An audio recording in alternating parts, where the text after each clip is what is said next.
मित्रों, इस वीडियो में हम जीवन की जो सबसे बड़ी समस्या है, जो हमारा जीवन का जो बंधन है, वो कैसे हुआ, उसका कारण जानेंगे और उससे कैसे बाहर आ सकते हैं, इसके बारे में डिस्कस करेंगे।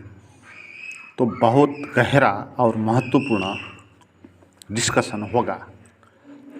और आपने भी बहुत मित्रों ने प्रश्न पूछा है, जैसे मेरे वीडियो सुनते हैं, मेरे ध्यान करते हैं प्राइवेट वीडियो सुन के, तो बहुत मित्रों ये प्रश्न पूछते रहते हैं, जैसे कि अकर्ता भाव कैसे जगाएं, अपने माइंड से कैसे तादात्म्य हटाएं, और जो हमारे अंदर देखने वाला होता है तो उस पर कैसे ध्यान लगाएं, क्योंकि वो जब देखने चलेंगे तो क्या हो जाएगा, देखने वाला ही वस्तु बन जाएगा। तो कौन देखेगा, किसको देखेगा, कैसे इसको देखे, और साक्षी भाव, साक्षी में रहना है बोलते हैं, अवेयरनेस में रहना बोलते हैं, मगर हम कैसे अवेयरनेस बने, कैसे साक्षी बने, क्योंकि हम तो चिपके हुए हैं मन और शरीर से, तो भिन्नता का बोध तो हमको होता नहीं है, तो हमको ध्यान का अनुभव नहीं हो रहा है। तो मित्रों, ये जो समस्या है, ये लगता होगा आपको कि ये सामान्य चीज़ है और आपको ये जल्दी जाननी चाहिए, मगर यही तो जीवन का बंधन है। जीवन को जो बंधन बोलते हैं, माया बोलते हैं, इल्यूजन बोलते हैं, अज्ञान बोलते हैं, यही बात तो है ना, यही बात है बंधन की। हम चिपके हुए हैं, हमारी चेतना वो मन और शरीर से बंधी हुई है और एक गांठ पड़ गई है, जैसे रस्सी में गांठ पड़ जाती है, तो ऐसे एक गांठ पड़ गई है, और इसी को तो बंधन बोलते हैं ना। यही तो जीवन की सबसे बड़ी समस्या है। इसको हल्के तरीके ना लें और इसे जानने के लिए अधीर भी ना करें कि अभी तक नहीं हुआ। थोड़ा सा भी आपने इसमें जाना तो बहुत बड़ा उपलब्धि है ये, क्योंकि ये जीवन का जो सबसे बड़ी समस्या तो ये अज्ञान तो है ना, बंधन तो है, इसी से तो मुक्ति पानी है।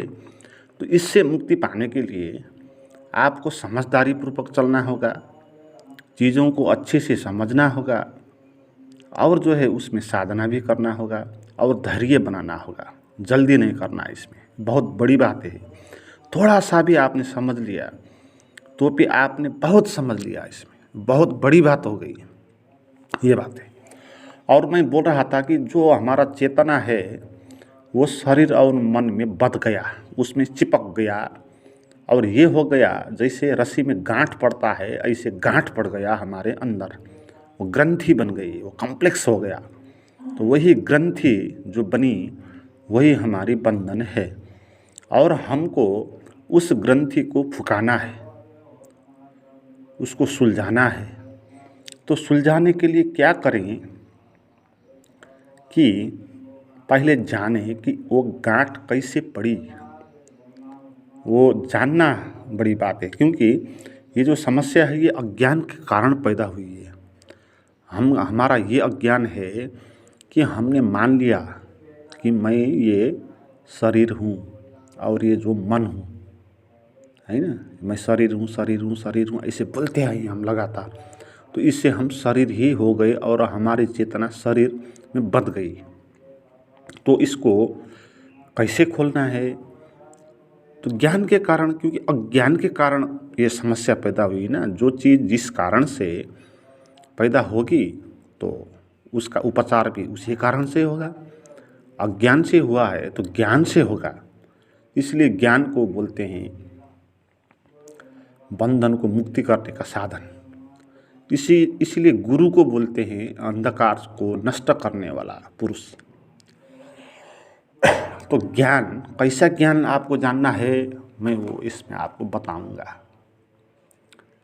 तो उपनिषद में ये जो अज्ञान है हमारा, कि मन, शरीर मैं ये एक हूँ, ये जो हम चिपक गए हैं, इसके कारण क्या है उपनिषद में बहुत गुप्त तरीके से इसको व्याख्या किया है। आप उसको समझें। उपनिषद में ये कहा गया कि अध्यास के कारण ये चिपक गए हैं हम। अध्यास, अध्यास का मतलब ये होता है इल्यूजन, भ्रम, एक अज्ञान जैसा है उसको उससे भिन्न मान के, उससे भिन्न जान के हम एक भ्रम में पड़ गए और अध्यास हो गया और हमको लगा कि मैं मन हूँ, शरीर हूँ, मैं चेतना हूँ। ये नहीं लगा, हम चेतना को ये लगा कि मन और शरीर ही मैं हूँ और मैं बन गया। मैं एक काल्पनिक चीज़ है, मैं जैसा होता नहीं है। मन होता है, शरीर होता है और जो है चेतना होता है, या आत्मा बोल सकते हैं चेतना को। तीन चीज़ें होती है, मगर हो गया ये कि जो चेतना है वो अपने को शरीर मानने लगी। मैं शरीर हूँ, ये भ्रम, ये अध्यास उसको हो गया। तो इसके कारण जो है एक काल्पनिक मैं का निर्मित हो गया, वास्तविक है नहीं वो मैं। तो वो मैं का निर्मित ये अध्यास के कारण हुआ। उपनिषदों में अध्यास के 4-5 प्रकार बताए, जिसमें संसर्गाध्यास, धर्माध्यास, देहाध्यास, धर्मेध्यास, ये बहुत सारे अध्यास की बात उसमें की है। जैसे इसमें एक संसर्गाध्यास है, इसमें ये बोलते हैं कि जब दो चीज़ें निकट हो, बहुत समीप हो, तो ये भ्रम हो जाएगा कि दोनों एक है। किसी एक चीज़ से नज़दीक दूसरी चीज़ होगी तो नज़दीक होने का कारण जो है ये प्रतीति, ये भ्रम आएगा कि ये ही मैं हूँ। जैसे हम बहुत उदाहरण दे सकते हैं, जैसे पति और पत्नी होती है। शादी से पहले पति और पत्नी का स्वभाव अलग होता है, दिखाई अलग पड़ते हैं, मगर आप इसमें नोटिस करें, पति पत्नी जब बन जाते हैं, 2-4 साल बीत जाते हैं तो एक जैसे दिखते हैं, एक जैसे सोचते हैं, एक जैसे उनका बॉडी का भी लैंग्वेज एक जैसा बन जाता है। तो ये कैसे हो गया? संसर्ग, निकट होने के कारण, है ना। निकट होने के कारण ये होगा कि एक का प्रभाव दूसरे में पड़ेगा और दूसरे का प्रभाव पहले में पड़ेगा और दोनों एक जैसे लगेंगे। तो ऐसे ही हमारा जो दोस्त होते हैं, अगर हम जिन दोस्त के साथ नज़दीक बैठते हैं, हम और वो एक ही जैसे प्रतीत होने लगते हैं।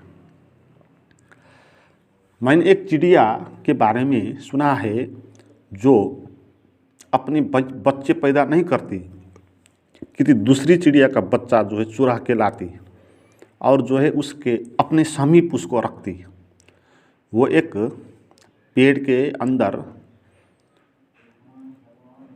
उसको किसी पुआल में वो बच्चे को रख देती और उसके मुख में जो है वो बैठ जाती और 1 साल तक वो बैठ जाती।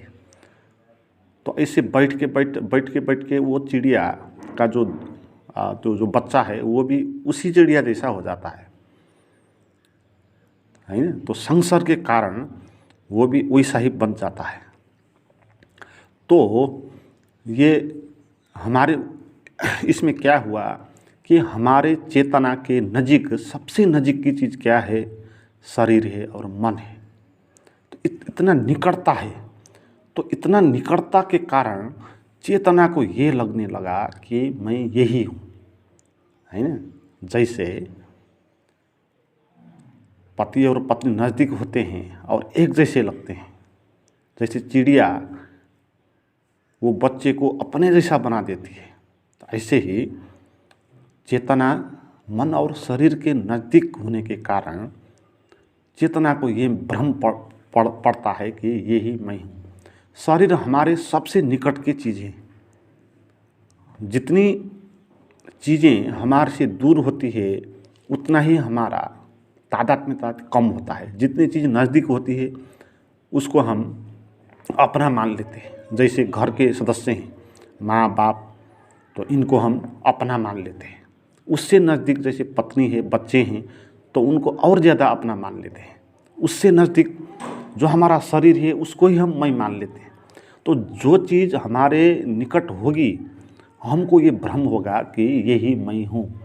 ये संसर्ग होने के कारण ये भ्रम पैदा होता है। तो इसीलिए इस चेतना को लगा कि मैं शरीर हूँ और ये मन हूँ। तो ऐसे ही दूसरा अध्यास बोलते हैं उसमें, जैसे कि धर्माध्यास। धर्माध्यास का ये अर्थ है कि दो चीज़ों का आकार और गुण यदि समान होगा तो ये भ्रम उत्पन्न हो जाएगा कि वो और वो एक है। अगर दो वस्तुओं का आकार और गुण एक समान होंगे तो हमको ये भ्रम लगेगा कि ये और ये दोनों एक है, एक जैसा मालूम पड़ेगा। जैसे रस्सी में सांप को देखना, रस्सी पड़ी हुई है, धुंधले में प्रकाश कम होने के कारण हमको वो सर्प जैसा, सांप जैसा मालूम होता है ना, सांप। तो हम घबरा जाते हैं, सांप है बोलते हैं, मगर वो रस्सी होती है। मगर हमको ये भ्रम हो जाता है कि ये सांप है। ये भ्रम कैसे उत्पन्न हुआ? क्योंकि रस्सी और सांप के गुण और आकार समान है, उसका लंबाई, उसका आकार है ना, तो एक जैसे दिखते हैं। तो इसके कारण जो है हमको ये भ्रम उत्पन्न हो जाता है कि ये रस्सी जो है सांप है, और हम आरोप कर देते हैं रस्सी में सांप को। तो ऐसे ही ये हो गया कि जो हमारा शरीर है वो होता है रस्सी, और हम इसको मान लेते हैं सांप, हम इसको मान लेते हैं चेतना, है ना। समानता है इसमें।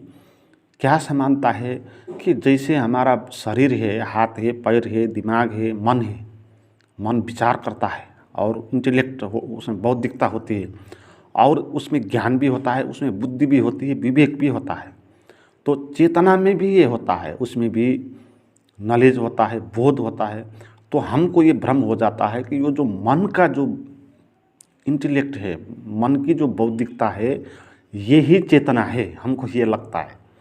मगर मन की बौद्धिकता और चेतना का बोध वो फर्क चीज़ हैं। मगर मन की बौद्धिकता हम जब देखते हैं हमको लगता है कि यही मैं होना चाहिए। तो इसलिए लोग जो है अपने माइंड को ही मैं मानते हैं, क्योंकि शरीर में और सारे अंग है, सबसे हम किसको ज़्यादा महत्वपूर्ण मानते हैं? मन को, बुद्धि को, क्योंकि वहाँ पर जो है सोच विचार की क्षमता होती है, वहाँ नॉलेज होता है। तो इसलिए हम ये भ्रम में पड़ गए कि ये माइंड जो है मैं हूँ, ये बुद्धि जो है मैं हूँ, यही केंद्र है जीवन का, हमको ये लगता है। ये क्यों लगता? समान धर्म होने के कारण। चेतना का अपनी धर्म होता है बोध, और मन में भी होता है ज्ञान पैदा करना, उसका भी क्षमता होता है। मगर दोनों में भिन्न है ना। जैसे सर्प और रस्सी भिन्न होती है, समान जैसा लगते हैं वो एक ही होते नहीं है, समान जैसा लगता है। असमानता क्या है कि जो चेतना है वो बोध रूप है, वो बोध है, उसको अपने होने का पता है। जो मन का बौद्धिकता है उसको अपने होने का पता नहीं होता, उसको दूसरों चीज़ों के बारे में पता होता है। इसे माइंड सभी चीज़ जान पाएगा, बाहर की चीज़ों को, मगर अपने को नहीं जान पाएगा। मगर चेतना जो है वो अपने को जान पाएगी, बाहर की चीज़ों को नहीं। इसलिए बहुत आकाश पाताल का फर्क है, रस्सी और सांप में भी आकाश पाताल का ही फर्क है, मगर कुछ कुछ मिलता है, एक जैसा लगता है। तो इसी लगने के कारण हमको भी ये लगा कि जो मन में जो बौद्धिकता है वही चेतना है, हमको ये लगता है। तो ऐसे ही ये धर्मीय ध्यास भी इसमें है एक, तो वो एक मान्यता का कारण होता है। अगर हमने किसी चीज़ को मान लिया, ठान लिया और उसको दोहराया तो वो चीज़ सच मालूम पड़ती है। ये बहुत गहरा कारण है ना। अगर आप किसी चीज़ को मानोगे तो वो सच प्रतीत होगी। जैसे भूत प्रेत बाहर कहीं दिखते नहीं, होते नहीं है, मगर जब आपने उस पर विश्वास कर लिया आपको वो दिखने लगेगा, है ना। तो ये मान्यता का कारण जो है, चीज़ें जो है वास्तविक लगती। तो ये मान्यता क्या है हमारी कि हम ये मानते हैं कि मैं शरीर हूँ, मैं ये मन हूँ, ये शरीर हूँ शरीर हूँ शरीर हूँ हम मानते आए हैं, इसलिए हमारे भीतर ये भ्रम हो गया, हमारा चेतना को ये भ्रम हो गया कि वो मानने लगे अपने को ये शरीर हूँ। तो ये मान्यता का कारण पैदा हुआ। एक उदाहरण ऐसे भी उसको बताते थे कि एक ऋषि ने एक शिष्य को बोला कि तो अपने को मैं भैंस हूँ भैंस हूँ भैंस हूँ मान ले 3 दिन, एक गुफा के अंदर जा और अन्न पानी भी मत ले, और ये 3 दिन लगातार तो अपने को मैं भैंस हूँ भैंस हूँ भैंस हूँ ये बोल सोच। तो वो शिष्य गया, 3 दिन वो अपने को मैं भैंस हूँ भैंस हूँ भैंस हूँ, रात दिन ना सोए ना पीते ना खाते वो बोलते रहा। और चौथा दिन जो है जो गुरु वहाँ गया तो वो शिष्य जो है भीतर से भैंस की आवाज़ निकाल रहा था। तो गुरु उधर पहुँचे तो बोला कि भाई क्यों आवाज़ निकाल रहा है, बाहर आ। और अंदर से उसी से बोलता है कि बाहर कैसे आऊँ, मेरा जो सिंग है बड़ा वो अटक रहा है। तो वो भैंस ही हो गया। तो ऐसे ही मान्यता के कारण व्यक्ति आदमी हो जाते। आपने एक सुना होगा, एक ऐसा अभिनेता था अमेरिका में जो लिंकन का जो है नाटक करता था, लिंकन की अभिनेता लिंकन का रोल निभा के वो लिंकन बन के जगह जगह पर लिंकन का जो है नाटक करता था। मगर बाद में वो घर में आकर भी बोलने लगा कि मैं लिंकन हूँ मैं लिंकन हूँ। बहुत साल उसने ये नाटक किया तो उसको ये भ्रम हो गया, वो सच में ही मानने लगा कि मैं लिंकन हूँ। तो लिंकन जैसा बोलता, लिंकन जैसा कपड़े लगाता, तो ऐसे भी हो जाता है। आपने सुना होगा रामकृष्ण परमहंस के जीवन में कि एक बार वो जो है सखी संप्रदाय की साधना करते थे, और सखी संप्रदाय में ये होता था जो भी साधक होते थे वो अपने को औरत मानते थे और पुरुष जो है वो कृष्ण को मानते है ना। तो रामकृष्ण बहुत संवेदनशील व्यक्ति थे और पूरा मन से वो साधना करते थे। जब वो सखी संप्रदाय में साधना करने लगे वो अपने को औरत मानने लगे, ऐसे कपड़ा लगाने लगे। और बाद में ये हो गया कि रामकृष्ण का स्तन जो है उभर के आए। इतना ही नहीं, रामकृष्ण को मिंस भी हुआ। ये बहुत अनूठी बात है ना, ऐसा घटना कम ही घटता है। रामकृष्ण को महीनेवारी भी हुई तो मिंस भी होने लगा। तो मान लिया उन्होंने कि मैं औरत हूँ औरत हूँ औरत हूँ, तो बॉडी भी ऐसे ही बन गई। तो ये मान्यता का कारण जो है ये भ्रम पैदा हो जाता है। तो मित्रों, तो क्या है बात कि हम चेतना है, हम शरीर और मन नहीं है, मगर ये अध्यास के कारण सभी किस्म के अध्यास मिलजुल के हम ये भ्रम में पड़ गए कि ये मन में हूँ ये शरीर में हूँ। तो ये ही खास बंधन है जीवन का, और इसी से मुक्ति पानी है।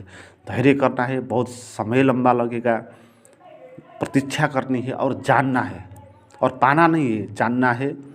जानने के लिए पहली बात तो ये जानना है कि इसका कारण क्या है, कैसे हम चेतना और शरीर से मन और शरीर से चेतना चिपक गई है। तो वो ये कारण से चिपक गई है, ये बात आप जाने पहले। तो फिर उसके बाद धीरे धीरे करना भी है, क्योंकि ये बात बौद्धिक रूप से तो समझ गई, मगर अब कुछ प्रयास करके, कुछ अपने अंदर जाके, कुछ अपने अंदर देख के, कुछ मन से भिन्नता का बोध करने का कुछ अभ्यास भी करना होगा। क्योंकि वहाँ पर आपको अपने अनुभव से ये बात पता चलेगी, है ना। अभी तो मैं आपको बता रहा हूँ, बौद्धिक रूप से ये बात समझ आएगी, मगर जब आप अपने अंदर जाके ध्यान करके माइंड से बाहर आके कुछ निर्विचार निराकार बोध हूँ, चेतना हूँ का अनुभव करेंगे, तब आपको ये चीज़ वास्तविक पता चलेगी। तो उसके लिए आप मेरी प्राइवेट साधना की वीडियो देख सकते हैं। उसको प्राप्त करने के लिए मुझे व्हाट्सअप नंबर जो डिस्क्रिप्शन में दिया हुआ है उस पर आप बात करें, बहुत लाभदायी होगा, अच्छा होगा। और लगे रहना है, समय लगेगा। आदत हमारी बहुत लंबी है, क्योंकि हमने बहुत सालों से जो है अपने को शरीर हूँ मन हूँ मान के आए हैं। तो इसलिए एक ही झटके में हम इससे बाहर नहीं आ पाएंगे। मगर थोड़ा सा भी आपने इसमें कुछ समझा, कुछ अनुभव किया, तो वो भी बहुत बड़ा होगा इसमें, इस यात्रा में। तो ऐसे लेना है मित्रों। आज के लिए इतनी, बहुत बहुत आपको धन्यवाद।